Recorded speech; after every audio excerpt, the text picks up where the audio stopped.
You are listening to the Lawyer Stories podcast with host Benny Gold. Lawyer Stories was founded in July 2017 and is an expanding global network of lawyers and law students sharing their personal journeys to the noble profession of the practice of law.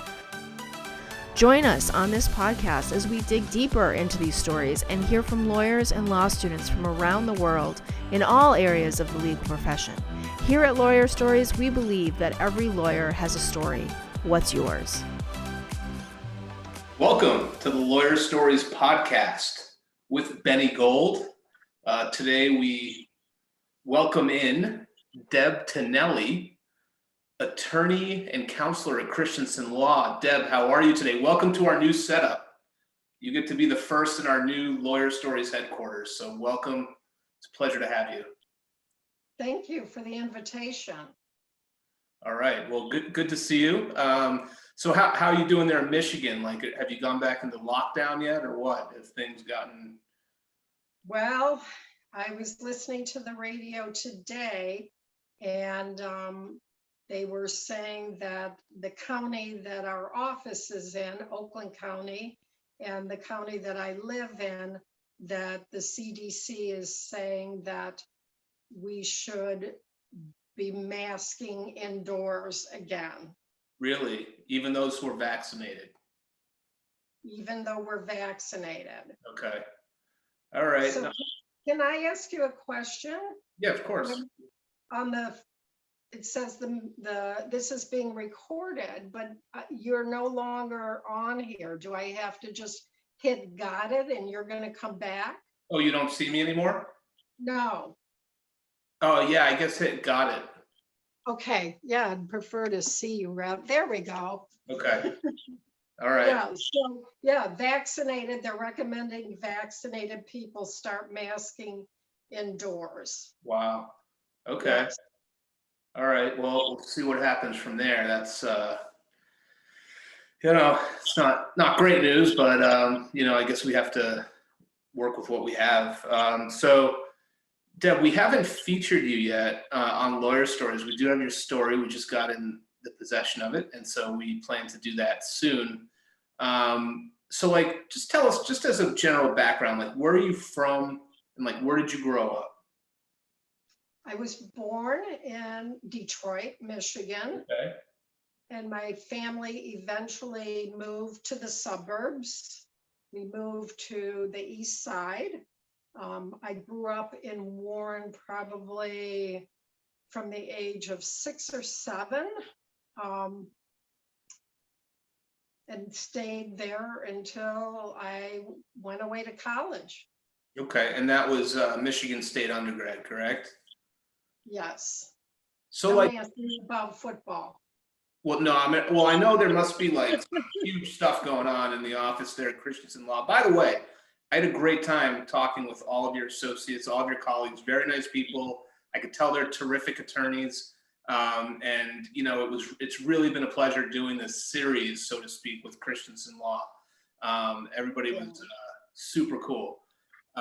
So yeah, I'm sure there's some big stuff that goes on in your office. You got some Michigan people, you got some Michigan State people. So I can only imagine. I was a legal studies major at UMass, and when I saw your story, how you did urban and metropolitan studies, how did you get into that at Michigan? What drew you into that at Michigan State? Well, actually, the urban and metropolitan studies program was a new program, and it was dealing with both physical as well as social aspects of urban areas. So it involved, healthcare services, social work services, as well as the physical layout of urban areas. And it was a brand new program, and it just seemed to me to be something very interesting. I was looking at it more from the social aspect rather than the physical aspect, providing healthcare services to people in urban areas, providing mental health services. And so that's what drew me to it, because it was new And it looked like there were really interesting professors that were in the department. So that's kind of how I headed in that direction. Okay, and you actually ended up meeting some people who were sort of mentors. I think a professor that you really liked introduced you to somebody, and you ended up with a summer job that eventually led to a job in New York City. Why Well, don't you tell us a little bit about that?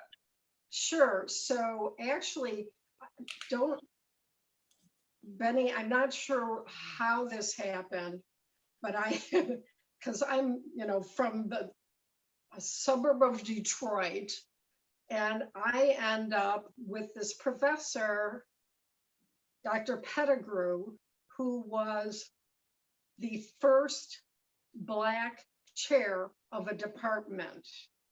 And somehow she saw something in me versus the other students. And as part of my program, I had to do an internship.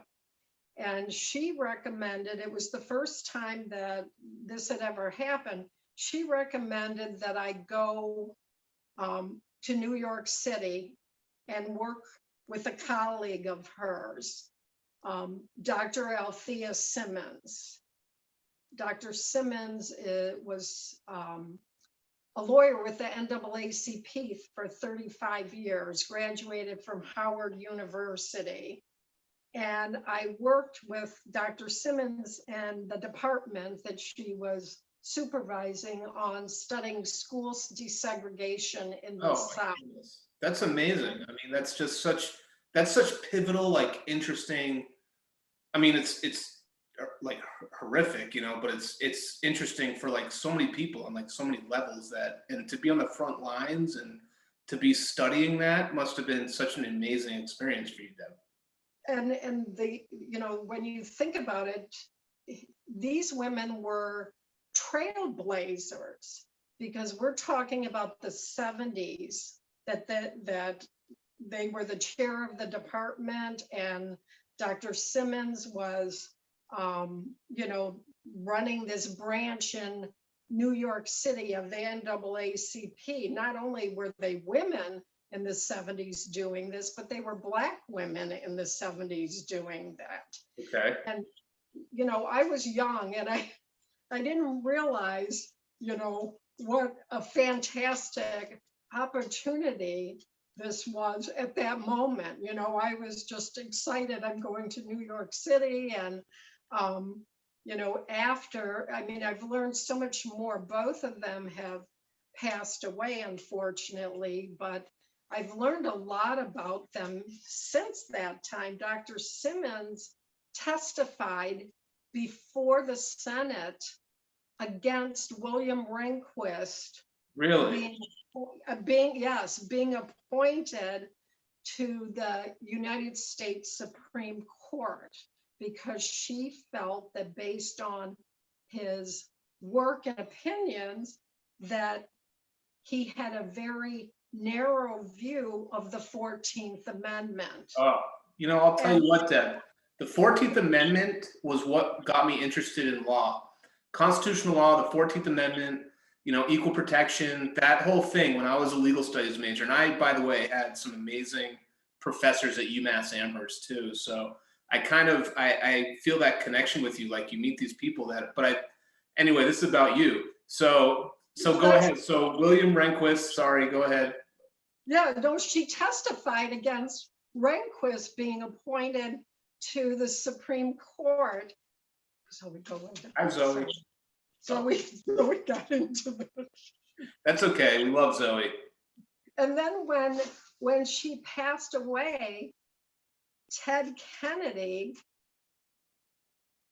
called her the 101st senator for civil rights in the United States. Even though she was never a senator, she was such an activist. Wow. For, people being allowed to vote. And what was interesting too, when I was reading it, everything, comes around.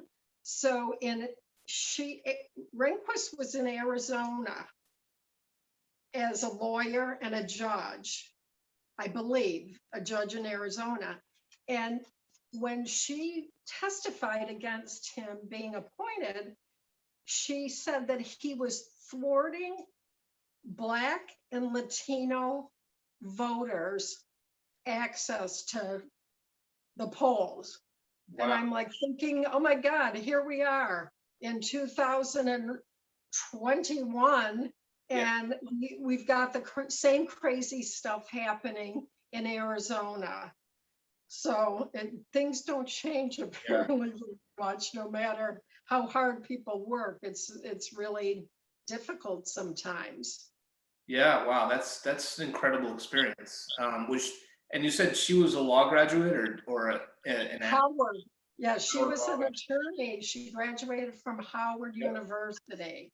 that's terrific. Um, yeah, she was an amazing woman and she was a large woman and with a booming voice, and she had an amazing presence. Now, I was in my 20s at the time, so I probably didn't appreciate um, that opportunity as much as I should have. Right. But yeah, no, I mean, look, hindsight's 2020. We all are sort of how we are at the moment, right? So Right, I'm right. sure, I'm sure the 20-something-year-old did the best they could to appreciate it. So that's terrific that you sort of had like a mentor and you had that experience. So in your story, you said you learned a great deal about values, tenacity, morality, and standing up for those who need help. So, like, what did that mean for you when you first sort of entered the practice of law? Um, Well, I didn't enter the practice of law immediately after Michigan State. I stayed in New York because it was an exciting place to live.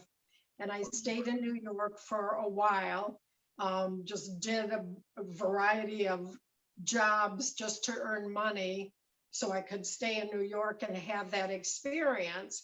And then I realized, I need to make more money than I was making, and I need to do something else. So I came back to Michigan, and my next experience that kind of formed my belief in watching out or looking out for the underdog was that I worked in a psychiatric hospital for teenage girls.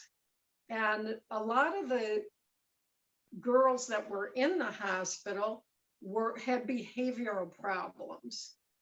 And it was their families that needed to get therapy or do something, but these poor kids were the ones that had been put in a hospital because they were acting out because of things that happened within their family unit. And so that really formed a lot of my belief that you need to protect people that can't look out for themselves.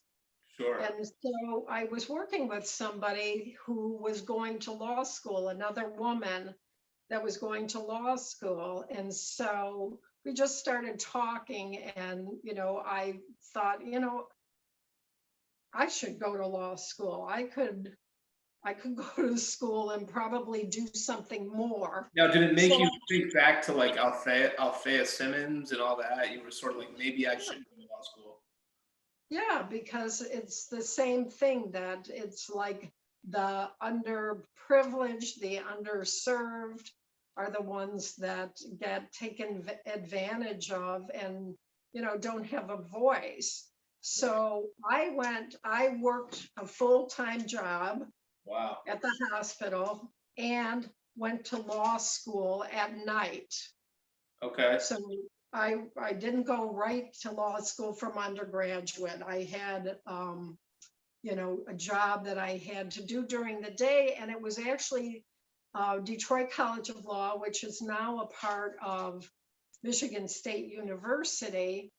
They had a program for people that were working full time, and you could go to school at night. Got it. So it was a little longer. I think it was 4 years, and maybe the other program was 3 years. But I met a lot of people that had a lot of different jobs that had made that choice in their life that they were going to go to law school when they had a job, good jobs at other places. Right. So yeah, so then I went to law school, graduated, and then I've been a lawyer since 1988. Now, so tell us about, so 1988. Love the 80s, by the way. So the music back then your law school graduation party must have incorporated the greatest music of all time. But anyway, so tell us about like what it was to enter that profession at that time. I mean, was it, I've heard stories about, it's difficult. It's an old boys club. It's hard for women to get in. Like, what was your first experience? Like, what was your first job at a law school? I was a law clerk when I was in law school for a defense firm that did state farm defense work. But when I graduated, their son came back from college somewhere. I don't even remember, but they all, he obviously got a job. And so they told me they couldn't hire me as a lawyer. So they talked to a plaintiff attorney who was looking for a brand new lawyer. And so I got a job as a plaintiff attorney doing primarily med mal and employment work, which kind of was along the lines of what I was, comfortable with and felt a passion for. So people, that are terminated because of age, race discrimination in an employment setting, things like that. So that was a really good experience for me. And then, boy, I'm trying to remember where I worked after that. I think I maybe went back to doing defense work for State Farm. And that may have been the last time I ever prepared a resume. Because every job that I got after that was because of word of mouth. People knew me, people knew somebody that was looking for an attorney, and that's how my career kind of went from that point on. Right, so you went from like this was it a big insurance defense place? You said State Farm, and then you sort of moved on. Like, so what? So like, what did you run into any hassles, like a female attorney in the field, and like, it was probably, you said it was difficult to get hired as an associate. It was difficult. I can't tell you the number of times, Benny, that I walked into a law office, and court reporters typically have certain kind of equipment that they carry with them. They have a rolling cart, they have a lot more equipment than a lawyer does. I would have a briefcase. Yeah. And I would walk in, and the receptionist would say, "You can go set up in the conference room." They thought you were the stenographer. They thought I was the court reporter, and I'd say, "No, I'm the defense attorney." You're the defense attorney, right? So you were commonly mistaken for that. It's a highly male-dominated at the time, pre-woke, pre-Me Too, like pre-everything. That sort of time when you were really just getting into the profession. And even going to court, Benny, like they have something that's, I don't know how familiar you are with motion call. So you have this motion call where you have to have these hearings in front of a judge because you've come to a point where you can't agree on something and you need the judge to rule on it.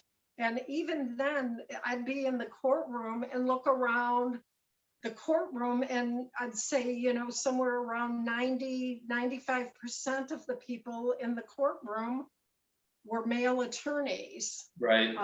A low percentage of female attorneys.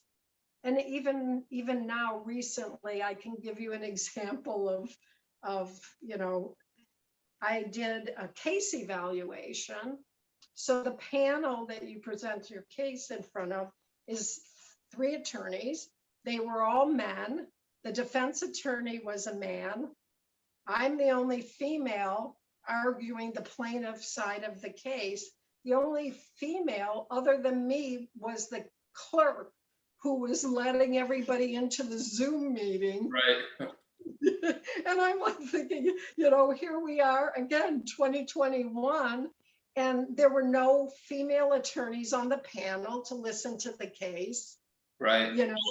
And the defense attorney was a man. And I, again, think how far have we really come sometimes in this profession? Yeah, no, that's, we have come far, it's definitely been recognized, these things, and we, try to correct those in society. And, so how did that affect you, like in your commitment to being an attorney going forward, like when you dealt with those occurrences? I found as I became more confident in my abilities to be able to, stand up and say, I'm not sure why you're assuming I'm the court reporter.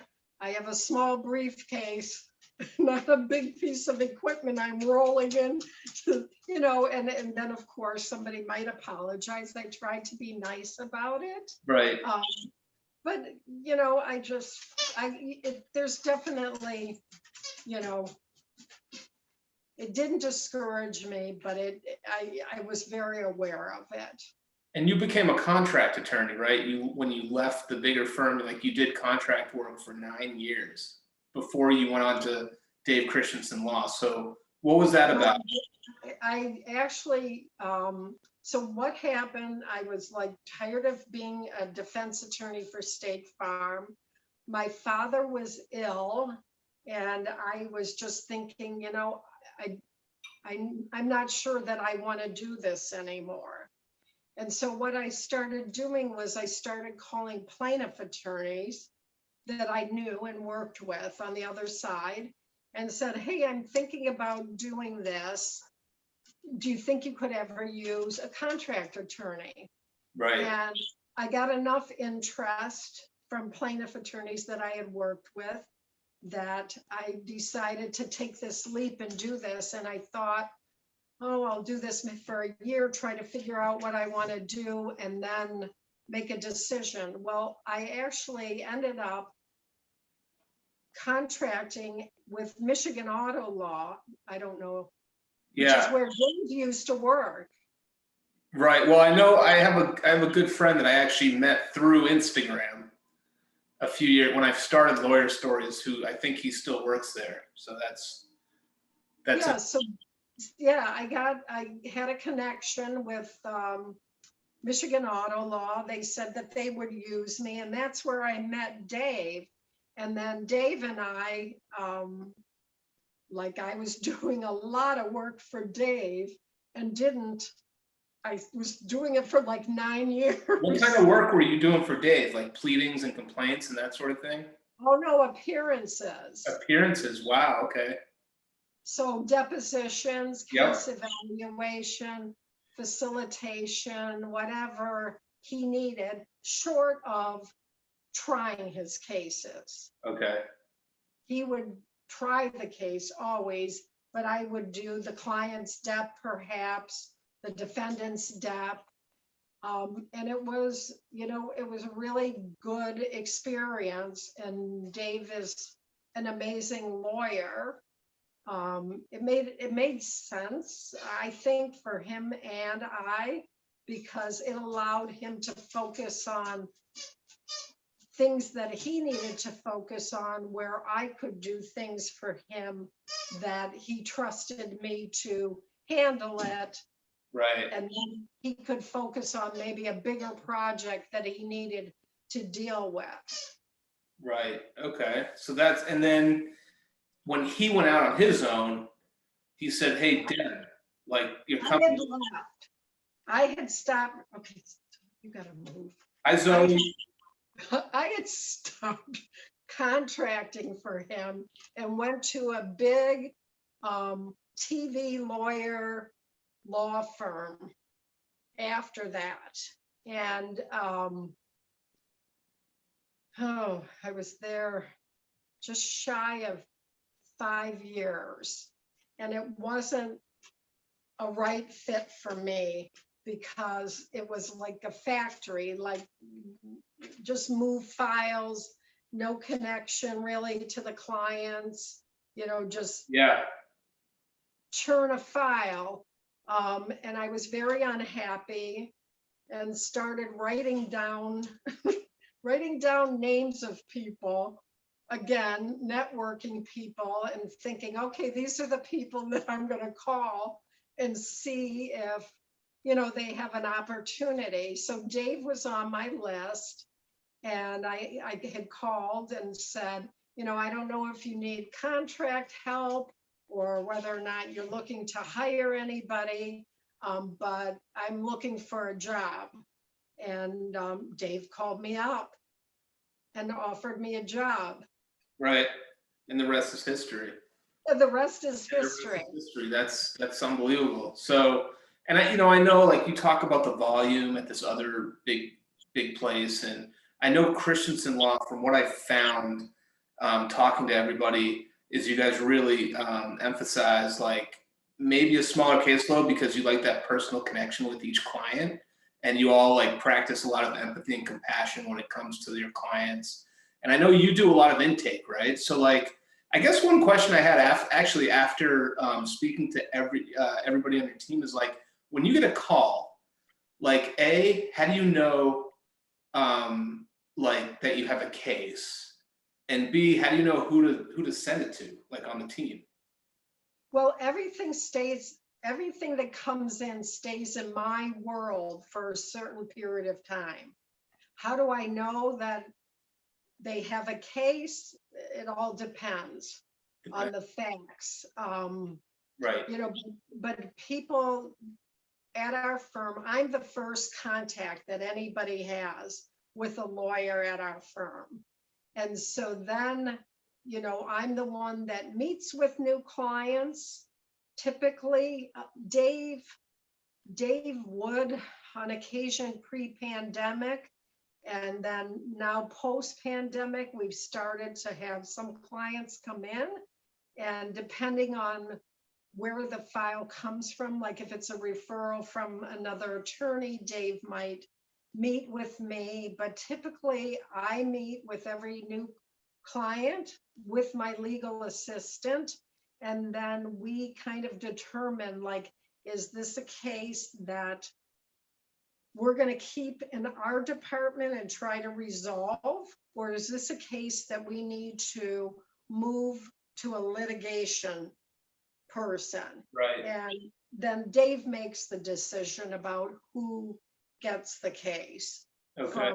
I tell him about it. I tell him what the injuries are, things like that, what kind of insurance coverage there is. And then Dave makes the assignment to either Tom, Dustin, or he keeps the case. Got it. Okay. So like, what do you like so much like about working at Christensen Law? Like you stayed there with Dave, you seem to have a good chemistry working there. Like, what is it about Christensen Law that's kept you on board? Well, I tell people this, Benny. I wish that I would have found this place at the beginning of my career, because I probably would have stayed in one place the whole time. Right. Because Dave is an amazing person to work for. The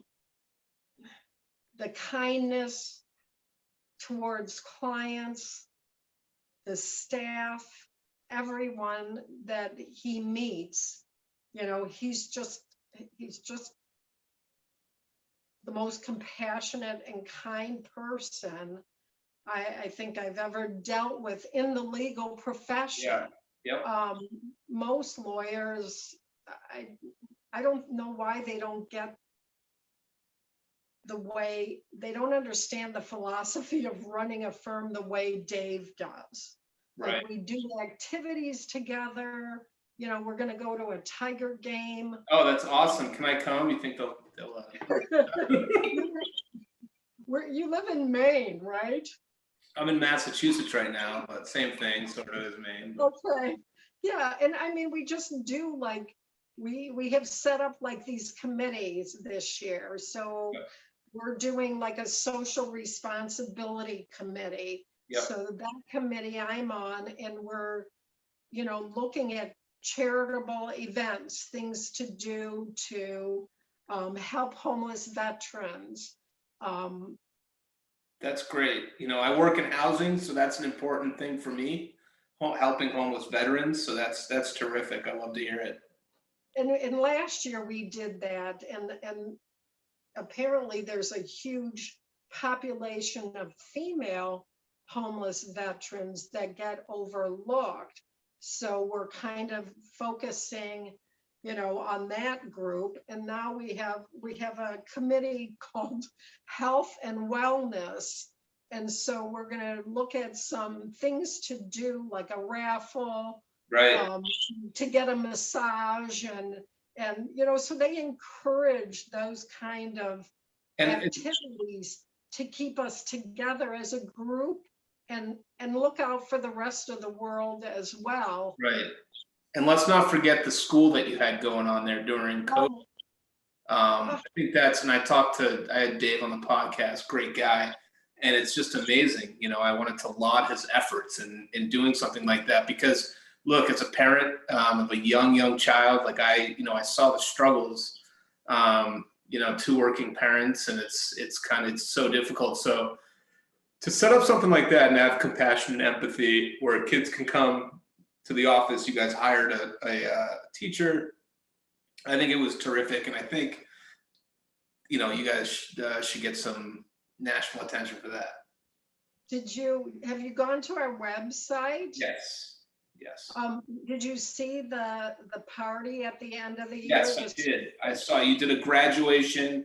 You had a few kids standing up there. Very cool thing. So good job to you all. And the space was a friend of Dave's. Right. That was his space that he allowed Dave to use to set up the classroom. I mean, how many places, when I told people about that, they were just amazed that somebody would do something like that. Right. But that's how Christensen Law operates. It's amazing. It's terrific. Yeah, and like I said, I really have enjoyed talking to everybody from Christensen Law. But I do want to ask you a couple more questions. So Zoe, who I think we've seen made an appearance, I could definitely hear his little squeaky toys. And I grew up with a couple great dogs, and so can you just tell us quickly the story of Zoe, because I read it and I think it's amazing. And if Zoe's right there, maybe he or she. He's laying on the floor right now. That's okay. So Zoe is a rescue dog. She's a purebred golden retriever, but she was turned in for biting somebody. And she clearly was not treated well. Right. She didn't like you touching her. She would have been in 3 homes by the age of 2. And so I just felt like it was really important to touch her feet, to touch her ears, to, touch her so that she understood that hands weren't for hitting her in the head, or pulling her ears or her tail or anything like that. So I just spent a lot of time just trying to make her feel comfortable in the home, that she wasn't going anywhere, that she was going to stay here, and just being really patient with her. I have a great vet who had seen her the first time and said, you know what, she's a really anxious dog. Don't take her to classes. Just have somebody come into your home and work with her as far as walking, without being distracted by squirrels and stuff like that. She said it might be too hard for her to even focus on, learning anything. So, I'm not really the kind of person, I don't need a dog to roll over. How old is Zoe now? She's 7 now. Okay, that's what I thought. That's great. So So, yeah, I just, try to like make her feel comfortable and safe in my house so that she knew she could stay here. And she's very spoiled now. and so like you're also a big travel person. Like I know I asked you pre-show about the beautiful portrait behind you, and so like where was the last place you traveled, and like what's coming up next for you, and like has COVID really like thrown a wrench in those plans or what? Yes. So the year before lockdown, I went with my friend who lives in Tucson. She didn't paint that, but a friend of hers painted it. We all went to Mexico and painted at the beach. But my friend and I went on a tall sail cruise in the Bahamas. Oh wow. And my friend from Arizona, her nephew, who I know, was the captain of the boat. So it was really, a great experience. There were only 14 of us. Typically, the boat handles 24 people. Yep. But because we went early and people are worried that it might be too cold, there weren't a lot of people booked. So there were only 14 people on the boat, which was amazing. And then we went, my birthday's in June and my friend in Arizona's birthday is in December. So we always try to do at least two trips a year. That's great. To celebrate each other's birthdays. So in the fall, we went to a place in Santa Fe, New Mexico, which we've been to several times. Wow. It's called 10,000 Waves, and it's a Japanese spa in the Santa Cristo Mountains, and it's amazing. So we went there. Yeah. I might have to Google that when we're done. Oh, it's amazing. I highly recommend it. We've been planning to go to Portugal, but we haven't made it for a couple of medical problems she had, and then COVID hit, and so we were thinking that Portugal might be our next trip, but I don't know. Everything seems to be locking down. It's up in the air again. I'll tell you, it's day by day. Yeah, but I've been to Italy 2 times. I've traveled to London and France. I've been to the 2 islands in Hawaii, Jamaica. I can't tell you how many times I've been to Mexico because she lives on the border. And so a lot of times we would just drive, into Mexico for a trip. Yep. So yeah, but COVID really, COVID put a stop to all that. Yeah, I know. Stuff. Yeah. How about you? When was the last time you traveled? Yeah, well, the last time I traveled was probably Florida. Right before COVID.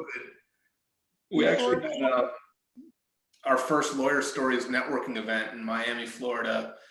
We co-sponsored by another group called Sidebar of South Florida. And we did a nice networking party, networking event. And that was pretty much it. And then we got locked down, and I've been working, and I've been growing the Lawyer Stories brand, and I have a young family. So I've just been kind of doing this right now. Well, don't go to Florida now. I know. Well, now's not the time. I know. Because their numbers are like crazy Crazy. right now. No, it's crazy. It's crazy. But so Deb, did we leave anything out today that you would like to tell the Lawyer Stories community? Oh, I think we covered an awful lot. I would just encourage people to like Google and look up Dr. Pettigrew and Dr. Althea Simmons, because, you know, I think, you know, a lot of times history gets passed over, and these were trailblazing. Like I said, this was the 70s, and these were Black women that were, you know, making their way in the world and having a big influence on things. And I would encourage people to, you know, just Google them and you know, learn something new about somebody that gets overlooked probably. Awesome. Okay. There you have it. Deb Tonelli, thanks so much for being here. Stay right there, and everybody out there, thanks for tuning in. Wherever you are in the world today, enjoy yourselves. Cheers.